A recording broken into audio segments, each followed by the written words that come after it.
not guaranteed in our Constitution, but expressed in other equally important foundational documents. The Declaration of Independence has already been talked about, that whole life, liberty, and happiness bit.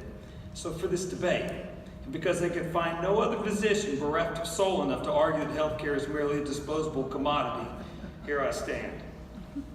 Now, I'm unique on this panel in that I have been the surgeon of record in Haiti, Nigeria, New Zealand, the United States, and the Free State of Louisiana. And each of these systems are uniquely different. My experience tells me we must hold fast the premise that healthcare should only be provided to those personally able to bear the cost. And in this spirit, for inspiration, we should cast our eyes upon those nations that have the least regulation, the least shackling governmental red tape oppression. And in that space, my friend, you obviously must discover the least expensive, most inclusive, most efficient delivery, free market, voluntary healthcare. And where, you ask, might you find that? Tea Party paradise? Well, I would ask you to cast your eyes upon Nigeria. For in Nigeria, you will find pure spring water-like, free market, unencumbered, voluntary health care. Today in my hands on my desk, I have a Nigerian health insurance policy costing a mere 10,000 naira. That's $30 per person per year. And this amount represents less than 1% of the average Nigerian salary. And for this pittance, you will receive 21 days in a hospital ward, meals, linen, bathing not included, 4 live births a year, specialty consultation, education, and some medications. It's a pretty good deal. And if you need an operation, you'll be given a list of suture, drug, and other equipment you will be expected to procure and purchase with your own money for your surgeon. And that surgeon will be paid in full prior to your procedure. And with these eyes, I have seen money exchange hands in the operating room. And I'm here to tell you, oh, it's good. This is pure free market medicine. Now, if you get sick, and I mean very sick, and if you need a machine to breathe for you, there are no automatic breathing machines built to oppressive governmental standards. There's a bag. Your family members will be allowed to squeeze that bag, taking turns keeping your sorry carcass alive until they grow weary of their efforts, quit squeezing the bag, and then you die. But hey, the laws of Darwin are eternal. They are immutable. Now, there are less pure systems we should consider. There are nations that provide universal health care without regard of ability to pay. Fact is, they have no method to collect money at the point of doctor-patient interface. Countries like New Zealand, where I was both a patient and a doctor, countries like England and Italy, basically anywhere in the world you can travel, you don't need a typhoid shot. European healthcare, Euro-trash healthcare, European government guaranteed healthcare. These people live longer, their healthcare cost is 1/2 of ours. Who wants that? Who among us wants free? Free is un-American. We like big plastic, we love the stock market, we like waste, we like rich people, because rich people are smart and they're nice. And that is why I support the complete removal of all government involvement from healthcare industry. Just think of it. All we need to do is channel our inner Haiti. No government intrusion, no taxation. This is a John Locke Tea Party paradise. And in return, you're pretty much on your own, as you were meant to be.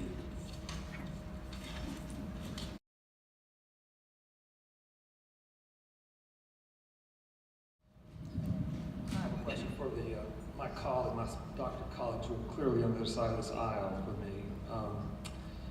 Of the Dr. Fields, I'd if you to weigh in on this. Of the patients, of the system, if we call it Medicare, Medicaid, and these other governmental systems, a form of a single-payer system.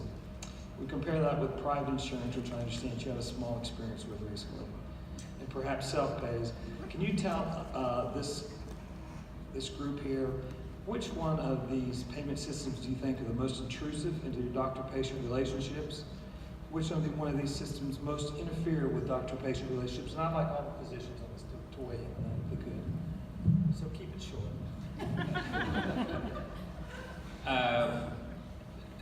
So I'll ignore the sort of loaded question that you asked, but in that tone. But certainly, I think while it is certainly true that the regulatory environment is to some degree heavier with government payers, that difference is quickly blurring with trying to manage populations, and that's a lousy answer.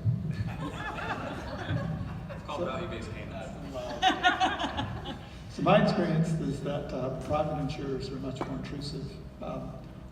at least in the mental health realm. They also have really been discriminatory toward payment for psychiatric and other mental health services.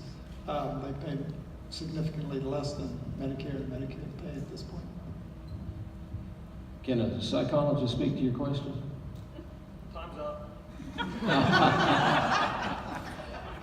You still got time. The Medicaid, without exception, it's a classic example of how socialized medicine is failing and will failing. We can call it whatever we want to, but folks, that's a practical reality, and it is a nightmare all over the country, and especially here in North Carolina. It's actually easier for me to get a behavioral health patient with Medicaid access than it is to get a private payer. You physicians have it easier than us psychologists. I'm sorry? We're dealing with living and dying here. They do pay us, and they pay us regularly. And I will tell you my experience with Medicare. You match a bill with a diagnosis, and they pay within 2 weeks. And that's the end of time. Dr. Donaldson? Dr. I think one of the great interesting stories is how we wound up in this hodgepodge of healthcare. It's the American system. And kind of get wrapped up in some Republican Democrat nonsense about why ours is so good and different reasons. It's interesting, really, the author of universal health care is the great conservative, Winston Churchill, who in the waning days of World War II said, once this war is over, I want to ensure that all of our nation has access to health care. This was just after penicillin. Surgery was infantile. Blood transfusions were poorly understood. America's never been that way. After World War II, we struggled with this. The great Harry Truman gave us the Hill-Burton Act. We built these hospitals like Mission and Party and others.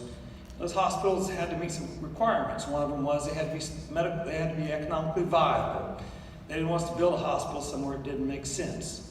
So that's kind of started this hodgepodge, and Medicare wasn't well accepted when it was started. No one really wanted it. But so we've kind of struggled into this place where we are, never with one single thought that the great Winston Churchill had, the great conservative Winston Churchill. So we end up with this question, is it a right or is it a commodity? We end up with these questions like person accountability and voluntary essential services. And these kind of words make very little sense to the 16-year-old, well, she's 23 now, but at 16, this little girl I saw, she had a stroke from something called CNS vasculitis. And then she got this thing they called methyl D-aspartate receptive encephalitis. And none of y'all know what that is. These are conditions that strike anybody for no reason. They can strike any one of us sitting here.